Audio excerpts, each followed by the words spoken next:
Get the old crankshaft out of this Hemi.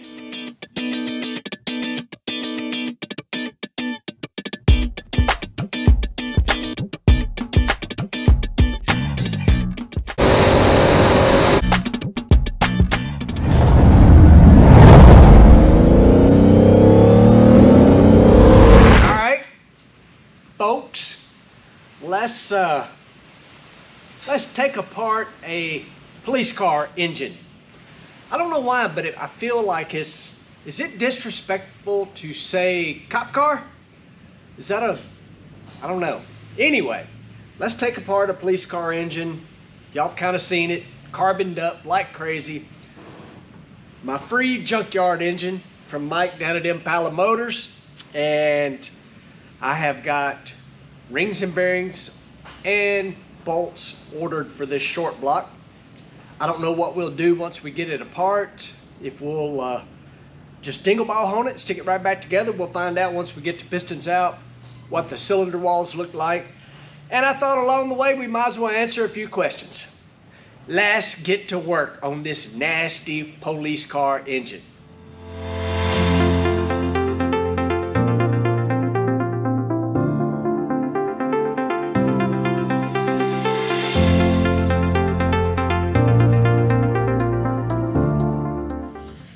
Okay, got the rods and pistons out.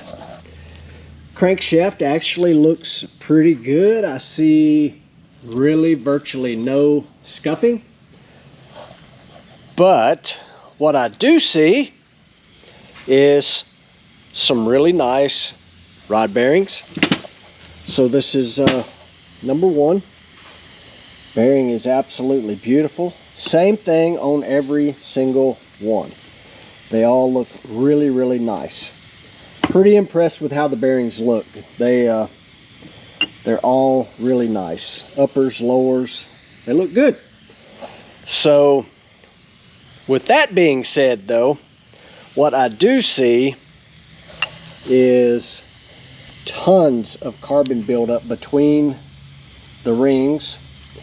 The most concerning part of that is though, top ring, second ring, it moves just fine. The oil controls, which is the bottom ring, no movement, none whatsoever. I cannot get them to move. You should be able to grab these and kind of wiggle them and twist them round and round. Same way you can do the top. You can just move those top and second. You can just move them. They have so much carbon buildup, and it doesn't matter which one you grab. They're all the same way. Just tons of carbon buildup. So I feel good that we have, taken it apart. Like I say, just tons of carbon buildup. Tops and seconds all move. They're free. Oil controls, they are stuck. Now, with that being said, with the oil controls being stuck, what could have happened is if we started it, got it running, got it hot, got it freed up, stomped on the loud pedal a few times, it probably would have, blew that carbon out of there and they'd been okay, because I see no indication as to anything wrong so far, at least with the rods and the majority of the pistons other than the oil control thing. So this thing probably would have been okay.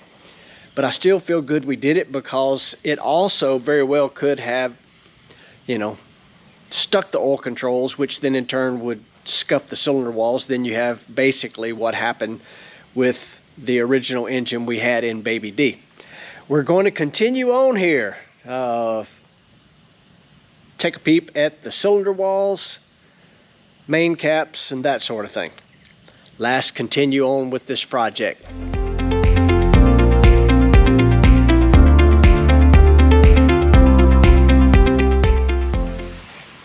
Alright, something interesting I just found. Got the camshaft out. And if you Google or, get on YouTube and check on this Gen 3 Hemi thing, a lot you'll see is they have a cam and lifter problem. And me personally, and I don't know this, I think it has something to do with the multi-displacement system, which is these little items that go in the valley right here that removes oil from the lifter to cut cylinders off. That's my opinion. I don't know that's correct. I could ask Mike Copeland at Arrington Performance and he could really tell me, but what I did just find when I pulled the camshaft out is one, let me flip this around here, you can see some pretty severe wear on this lobe. That was becoming a problem. Same here on all of them. You can see a little bit of tracking, so to speak, because this is a hydraulic roller engine. But let's look at that one. Look at that right there. That is a failure fixing to happen. Maybe that's why this thing was in the salvage yard. I don't know, but I can tell you this. If it wasn't a problem, it was fixing to be a problem. You can see that it is ditching right here in this lobe. The wheel on the bottom of this lifter could not have looked very good. I have already chunked the lifters and I didn't really inspect them. I knew I would not use them. So, pretty interesting. That is supposedly a known problem with the Gen 3 stuff. Okay, so I've already taken a look at the cylinder walls. There's a few scratches here and there, but not interested in going full-blown boring this thing out. We've got a good engine coming from Arrington Performance. This is a junkyard build, something that we are doing at home, and you could too. So if you look in here, you can see it's got some cross hatches still, but you can see a little bit of up and down movement very slightly on the cylinder wall. Nothing terrible, not bad. All of them look very similar. So we're going to pull the crankshaft out, dingle ball home this thing, and wait on our rings and bearings to come in. Let's get the crank out and make sure we're still in good shape on the mains. All right, about ready to pull the crankshaft out. I gotta find a socket to pull this off. It's a weird Allen. But I said I was going to answer some questions, and I about done took this motor apart without even thinking about it. So, Cave 53, I think that's how it is. He asked, one question I always want to know: how is it crew members can walk around close to those nitro fumes with no protection? Let me tell you how they do that. They know when they're in the yellow fog, don't take a breath. And if you watch them, you might see them kind of turn or lean their head or do something, catch a breath. And when they're in the yellow fog, that is nitromethane, they're holding their breath. That's kind of a quick, short answer for that. Our video of how to drive a top fuel dragster, thank you guys so much. Tons of views, tons of questions. And right here, top hand. What are the buttons on the steering wheel for? That was in there a lot. And I guess I should have explained it because there were so many different questions, and I just happened to pick top hand as asking that question. On the how to drive a top fuel dragster, I didn't include the button that's on the wheel because that is not something that I intend on using going down the racetrack. So there's actually two buttons. One I would use with my right thumb. The other is I use with my index finger on my left hand. The button is the oh crap button. That is a mandatory safety item. It's a good idea. What it does is if you have a handful, in other words, the car's basically out of control, you can push that button and attach to the fuel shutoff and attach to the parachutes or air cylinders, bimba cylinders, so to speak. If you push that button, those handles will slam forward, which cuts the fuel off and opens the parachutes. It also is tied into the ignition system, and it cuts the ignition off. But the truth is, best way to cut off a nitro car is to cut the fuel off, because they will run with the ignition still on, kind of like a diesel. They don't run good, but they will run. So that's what that button is for that so many people are asking about. The other button that I use with my index finger that I didn't talk about, and I should have, is the radio button. Yes, I wear these custom molded earpieces so that I can talk to the crew. There's, you know, a few people that have, actually several of the crew have radios, and it's not like we carry on a conversation going down the racetrack. If I hear the radio key up while I'm going down the racetrack, I will shut off. Basically, if they come on the radio while the run is happening, all I hear is stop, stop, stop. We used to do that a lot back in the day, but now the crew chief has a box. Looks like a old school walkie-talkie. He can push the button. Our car is set up so that it just shuts the throttle off, even though I still have it depressed to the floor. But that's what the two buttons do. They are there, the old shoot button, the old crap button. I shouldn't say oh shoot because you'll make you think of parachutes, but it's the old crap button. I got a hands full. Don't really want to let go, but I need to open the parachutes and cut the fuel off. That's what that's for. The other button is the radio so that I can talk to the team. All right, so let's see here. From Keith Lewis, can you feel it when you lose a cylinder? All right, Keith, here's kind of the rundown on that. If the car puts a cylinder out, the moment you stomp on the loud pedal, you don't really feel it. What you feel is, in your mind, you're going, this thing's a turd. It ain't going nowhere. It's not going very fast. So you don't really feel that. You just feel that the car's not ripping. It's not laying one down. You know, it's just going okay, I guess. Now, once you're a few hundred feet into the run and it drops a cylinder, you can hear it a little bit and you can feel it. The car will move one way or the other because the exhaust is putting so much downforce onto the car that if you lose one of those cylinders, it'll cause the car to move around a little bit. That's how you feel it. Got some more here I'll try to come back to, but now I got to figure out how to get this oil cooler off of here so that I can get the crankshaft out. I got to go back to work. Crankshaft's ready to come out.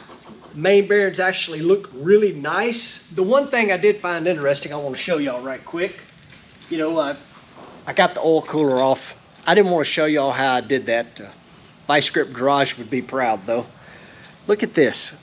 Look at the frickin' oil buildup, nasty on this bolt. The one beside it, it's not there. So right beside, this is the number one main here, right beside the oil cooler. So the oil obviously travels in through there, through a passage. But that tells you how hot and nasty the oil was getting. Probably back to police car setting for a long, long time at idle. So wanted to answer another question real quick. Bob Selby asked, wasn't at one point throttle stops mandatory? Yes, they were, and yes, they are. They are mandatory to be on the car. Does not mean you have to have it adjusted out to a point that when you stomp on the loud pedal to do a burnout, which you don't stomp it, you roll on the throttle to do a burnout, that you have to go up against it. In other words, it doesn't have to actually stop the throttle for the burnout. But the reason it's mandatory is if there's some sort of over center problem, something happens, whatever the case may be, it is there to prevent a hung wide open throttle. That's why it's there for the burnout. Now once you're backed up, they pull it off and you're facing forward down the racetrack, then you're good to go. But good question, Bob. It is required. Long, short answer there, whatever you want to call it. All right. My concern at the moment is that oil cake buildup on that bolt there. I was planning on just kind of CRC brake cleaning this engine a little bit. I may need to, you know, pull out the pressure washer, put it in the main galleries, put it in the oil filter hole there, you know, basically give it a home hot tank, so to speak, even though it'll be with a pressure washer and cold water. Get the old crankshaft out of this Hemi and get ready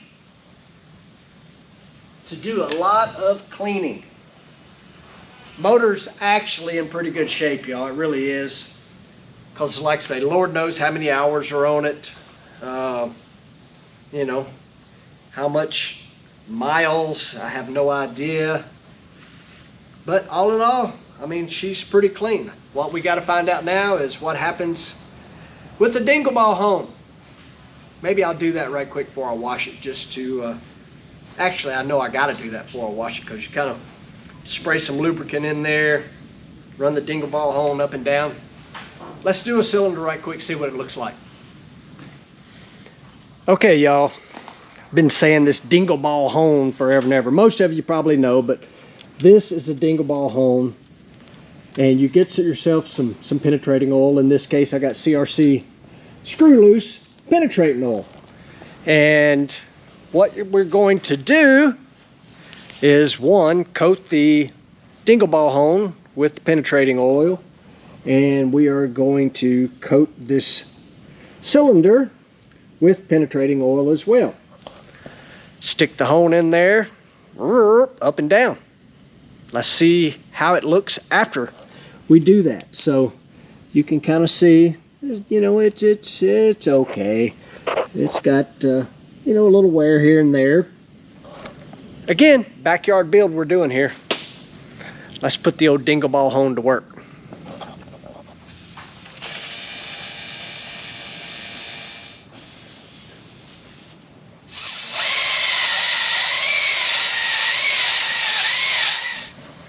All right, this is like super freaking cool.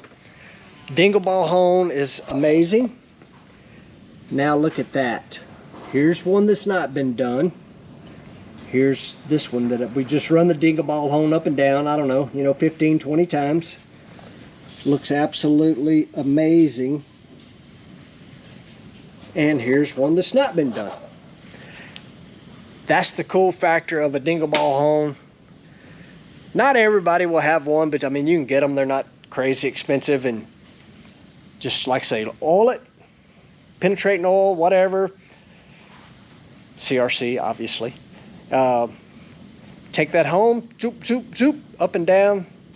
Just keep it moving, nice and steady, and you have a beautiful cylinder wall, just like that. So the dingle ball hone's pretty amazing, that's for sure. I was hoping it would clean up like that, and it did. And I figured I would answer one more question, because then it's parts cleaning time, and there's nothing fun about watching somebody wash parts. And we've got to wait on the parts to come in. So, Marky Boy 014 asked from the video, how to drive a top fuel dragster, why do you not just keep your visor down all the time? Well, Marky Boy 014, the reason I don't is I want that fresh air. And I know a lot of you are thinking right now, well, the nitro stinks, keep your visor down. It's according to how the wind is blowing. A lot of times we do have nitro, and I probably will keep it down because it's miserable smelling that. We talked about that a little earlier in this video. So I like having my visor up, you know, like when we're starting the car, doing the burnout, backing up. I just want that fresh air, you know, your body runs on oxygen. So, you know, I like that clean, fresh air, and, you know, I shut it when it's time to stomp on the loud pedal. Anyway, folks, thank you so much, as always, for watching our videos. I hope you're enjoying the police car, cop car, which again, I think is kind of funny to say, but I appreciate you watching, liking, subscribing, and we'll see you in the next one.